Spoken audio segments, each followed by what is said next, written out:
namoonni biyyarraa Turkii dhufuu barbaadan jirtu dallaalonni Turkii isin fiduudhaa deeman waan hin jirre isinitti himaa jiru.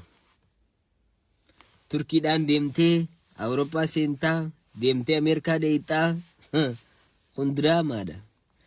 qarshii 200 maallaqa Itoophiyaa 300 maallaqa Itoophiyaa akkasii 400 siinjaan obboleessa kiyya obboleettiti hindu gongorin Turkii keessa karra tokko karaan itti deemtu jirtu. Awurooppaa dhiiga tuftee seentullee waraqaa argachuun kee manaama ni beektam manaama.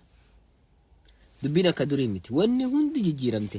Namni biyya jiruus gowwaa kiyya gowwitti tiyya akkuma itti maallaqa keessi harkaa baasu. Fiizaa Turkii dhufuudhaa yoo barbaadde immoo akka invitation